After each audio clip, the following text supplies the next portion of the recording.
propósito del viaje de 6 de sus integrantes a Puno para participar, según ellos, también en actividades parlamentarias, pero en realidad terminaron asistiendo en algún momento al mitin que Keiko Fujimori y su lideresa desarrollaba en esa ciudad. Bueno, han salido también otras acusaciones, o en todo caso, señalamientos de otros congresistas que también habrían viajado aprovechando los pasajes que les brinda el Parlamento, pero no precisamente para cumplir labor parlamentaria, o no exclusivamente para eso. Para conversar sobre esta materia estamos con el doctor José Chevasco, especialista en el trabajo parlamentario, exoficial mayor del Parlamento Nacional. Buenas tardes, bienvenido. Buenas tardes, Ricardo, ¿cómo estás? Bueno, en principio, ¿cómo es esto de los pasajes? Al congresista se le entrega dinero, ¿quién le compra el pasaje o se le entrega el pasaje? ¿Cuántos pasajes se le entregan? ¿Cómo es eso? Bien, vamos a hacer lo siguiente. Hay una norma interna de carácter del Congreso que establece que los parlamentarios reciben mensualmente 4 pasajes. Muy bien. Para usarlos en cualquier zona del país. Pero desarrollando labor congresal. Claro, y la norma especifica que es para la función congresal. Función congresal. ¿Qué son cuáles? Entonces la pregunta es, si es para la función congresal, ¿cuáles son las funciones de un congresista? Las funciones son hacer leyes, controlar y fiscalizar y representar. Entonces, si el pasaje es para eso, la pregunta es la siguiente. ¿Un mitin partidario es función de legislar? No. ¿Un mitin cumple la función de de control político y fiscalizar? Tampoco. ¿Un mitin es parte de la función de representación? Ahí viene el problema. ¿Podría darse esa interpretación? Podría interpretarse, porque si el político asiste a su distrito electoral o a un distrito electoral con sus votantes, si bien esto es una labor partidaria, podría interpretarse que podría ser, digamos, parte de la función de representación.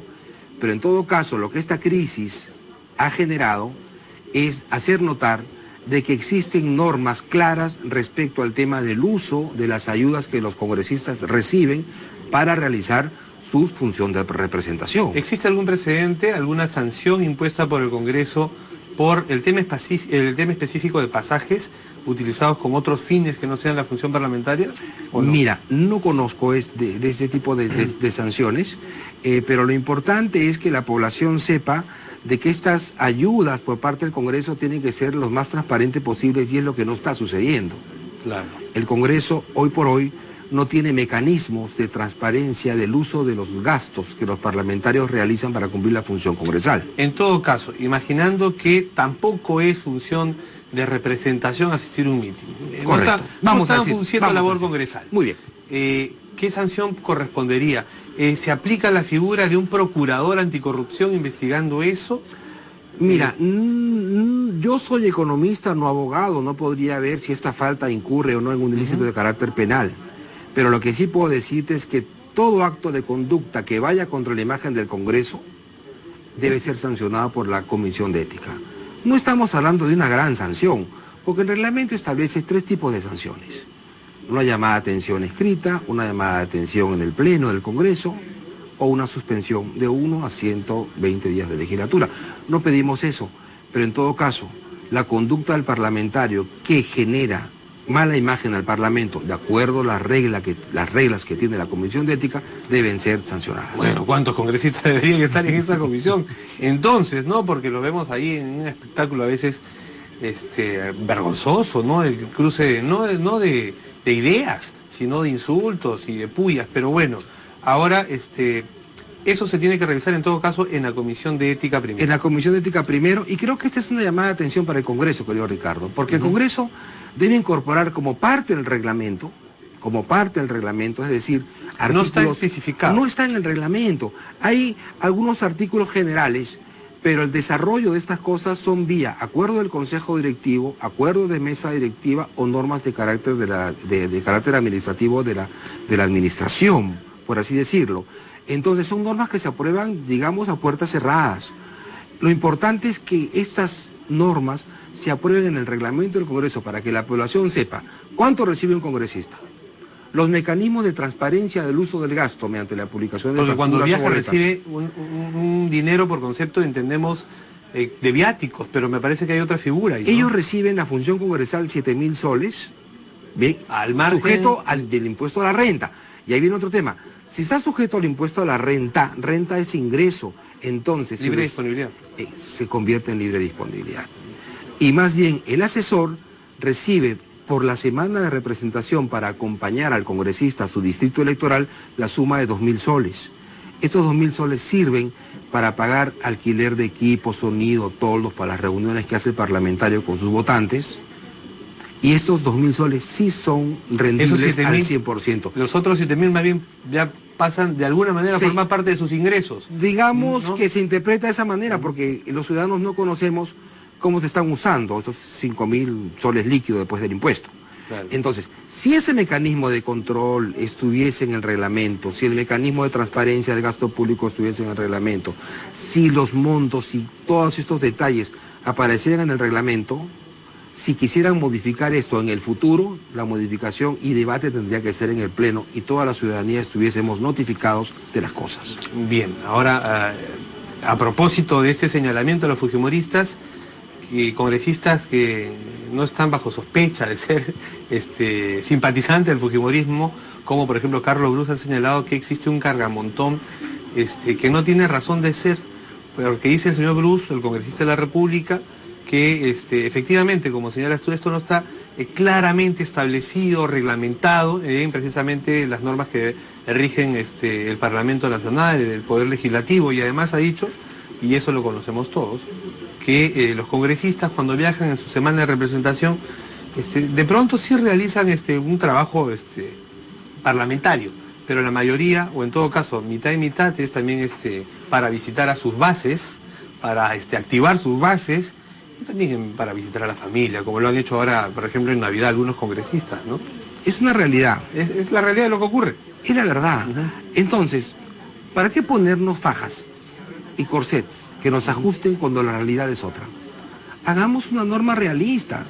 Lo que pasa es que a veces el Parlamento, para no caerle mal a la opinión pública respecto a algunas políticas internas, realiza redacciones de normas un poco que son interpretativas, un poco que son antojadizas, que se pueden interpretar de diferentes maneras, de manera de encubrir cosas como... Pero no hay necesidad de encubrir las cosas. Seamos totalmente transparentes. Y eso es lo que le falta al Congreso. Quiero tomar precisamente ese concepto, José, que acabas de mencionar, transparencia.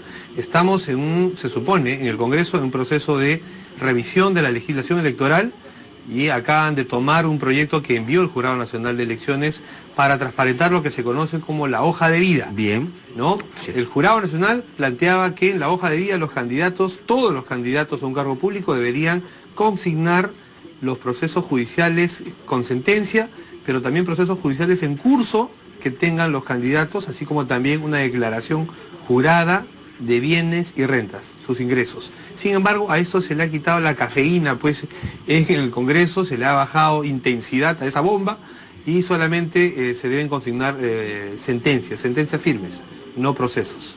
Nuevamente, se le han quitado la cafeína o la lactosa. Entonces está mal. Ha perdido fuerza. Claro, porque, o sea, está bien, pero está mal.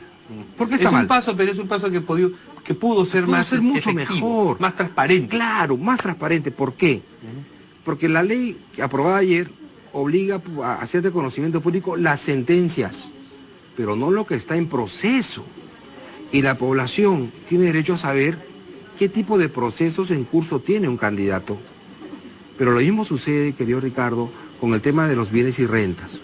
Sabemos que muchos de los candidatos, 2 meses antes de escribir la lista, transfieren las propiedades, transfieren una serie a los hijos, a la esposa, a los primos. Claro, bajo el sombrerito del tema de la integridad, de la información, etc.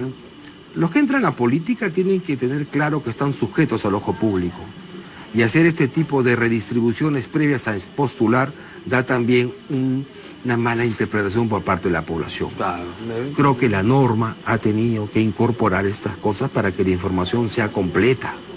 Muy bien. ¿No? Pero también otros aspectos que creo yo. ¿Se va a pasar a revisar también el voto preferencial? Mira, muchos padres de la patria de hoy son hijos. Sí, así lo reconocen. Además. Sí, además lo reconocen así. Yo creo que eliminar el voto preferencial sin haber una reforma seria en los partidos políticos tampoco es lo más saludable.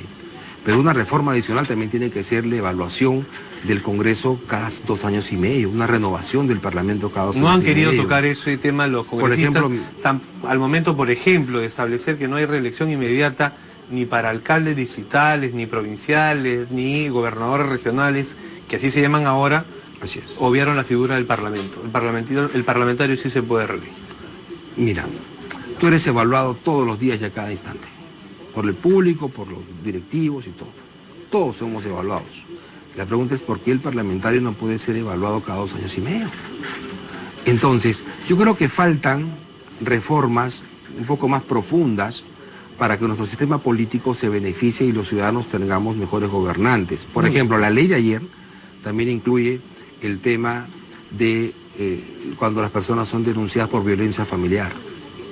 Entonces hay personas violentas también. ¿Un examen psicológico? Y examen psicológico psiquiátrico también. Para los aspirantes también. Claro, porque gobernantes también impulsivos ahí, por favor, no le hacen daño a nada. Podrías afectar a alguna de las figuras más representativas del Parlamento en estos momentos. Bueno, el tiempo no ha dado para más. Muchas gracias por la invitación. Valioso tu aporte, muchísimas gracias por la visita. José Sebas, ex oficial mayor del Congreso.